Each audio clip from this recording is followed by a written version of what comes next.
Hello and welcome to Bags of Action. My name is Pete and this is a 5-minute Bags of Action review of Conan the Barbarian from 1982. A young boy, Conan, becomes a slave after his parents are killed and tribe destroyed by a savage warlord and sorcerer, Thulsa Doom. When he grows up, he becomes a fearless, invincible fighter. Set free, he plots revenge against Thulsa Doom. So the first Conan movie was directed by John Milius, who also directed the likes of Big Wednesday and Red Dawn. It was co-written by Milius, who also wrote Red Dawn and other films like Apocalypse Now, and Oliver Stone, mainly known these days as a writer-director, but he's also written other movies that he didn't direct, such as Midnight Express and also Scarface. But of course, the character of Conan originates from the Robert E. Howard books and has also spawned some very successful comics over the years as well. Of course, Conan stars Arnold Schwarzenegger in one of his early roles, and arguably the one that launched him as a bona fide star, even before Terminator. Who else is in this? You've got some other heavy hitters. You've got James Earl Jones, Max von Sydow. You've also got Sandahl Bergman, who went on to be in Red Sonja and was also in Hell Comes to Frogtown. Jerry Lopez, who was in Big Wednesday, reuniting with the director, and also he was in Farewell to the King. And Mako from Sidekicks, Robocop 3, and things like The Perfect Weapon as well. Now, after all these years, what was it that took me back to Conan? Well, in part, this was following a recent cinema trip to see The Northman. There's another episode where I talk about that movie. And that story was very similar on a top-line level to this one. So I wanted to go back and see what the differences were. Also, last year I listened to the audiobook of Arnie's autobiography, and I was intrigued by the tales of how this film came to be, how he got to Hollywood, and also the issues they had going on to make the sequel, and then Red Sonja as a kind of stand-in Conan movie. All that was fascinating to me, so I thought now was the time to revisit Conan. So, Conan the Barbarian starts in epic fashion. You've got sweeping wide vistas and a fully orchestrated score, making it almost feel like the fantasy equivalent of a classic western. And in many ways, that's what it is. One man who meets others along the way and focuses on revenge. This could easily be like a John Ford movie or something with Clint Eastwood in the role years later. Arnie's combination of physical presence and charm are both on show here, but the character's lack of verbosity does serve him well. At this point in his acting journey, it helps you not get tripped up too much by his accent, and it also just helps him kind of ease his way into him becoming an actor. Also, I think it was very clever having heavyweight actors like James Earl Jones, Max von Sydow alongside him helped elevate the whole thing far, far above the B movie that it possibly could have been. And it kind of counteracts his kind of early acting experience. You do get some of Arnie's friends in this movie. Franco Columbo and Sven-Ole Thorsen both appear. Friends and training partners of his always seem to get in on the act.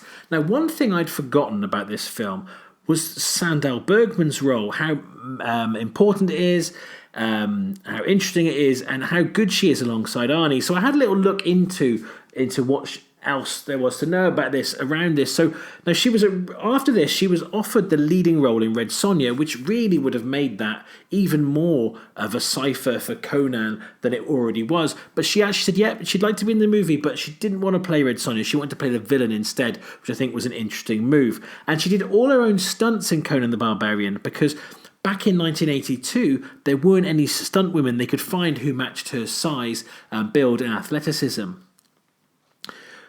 So the action movies in Conan the Barbarian, as you'd expect, are great. Be they hand-to-hand combat, sword or axe play, or horsemanship.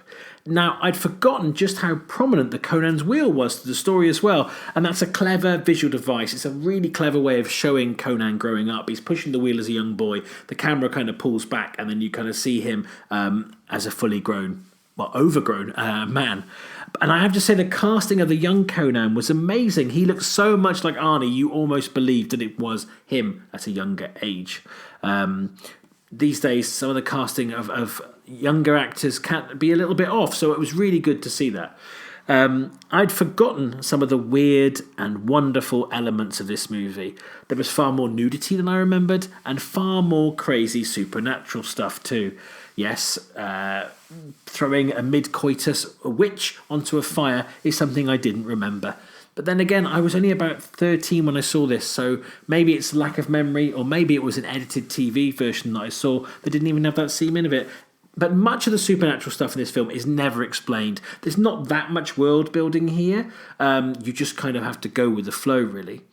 Some of the visuals, admittedly, are a little bit hokey to 2022 eyes, but let's not forget this is a 40-year-old film, and it's a bit like Hawk the Slayer. When they go into like the digital effects, you almost wish they hadn't, because in a world now where you'd have like digital sets and matte paintings, now here you would have been on location for every scene, and that kind of shows that grittiness is there, so you almost don't want those few little magical moments to kind of get in the way.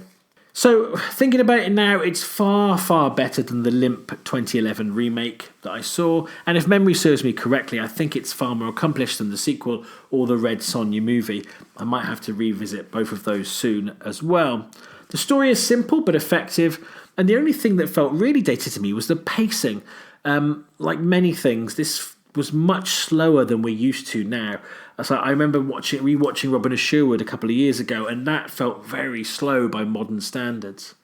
But what I really like about Conan the Barbarian is you've got a credible writer and director teaming up with quality actors to bring a fantasy story to life. Even when it's at its most ludicrous or campy, there's an emotional centre to this film, and you really want Conan to succeed. The opening and closing narration sets this up as a forerunner to the Marvel Cinematic Universe, with a promise of much more Conan to come. It's a shame that a rushed sequel was pretty much all we got, though hopefully we will get the Legend of Conan movie, with Arnie coming back to star in it. In a world of reboots, remakes and revisits, that's one nostalgia fest that I can get behind.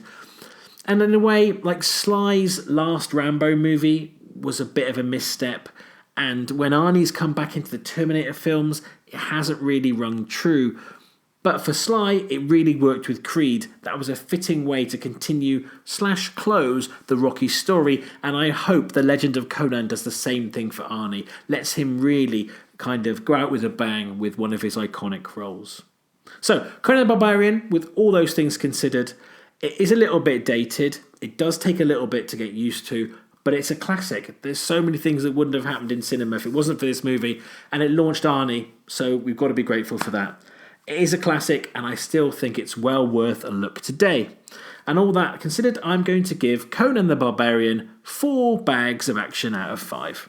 Have you seen Conan the Barbarian? Do you agree with my assessment of it? Feel free to comment below or get in touch with us via email, Facebook or on Twitter. We have new episodes coming out weekly alongside our full-length podcast. Don't forget to give this video a like, subscribe to the channel and hit that bell to get notifications. Bags of Action will always be free, but if you'd like to buy us a coffee, you can do that at our Ko-fi page.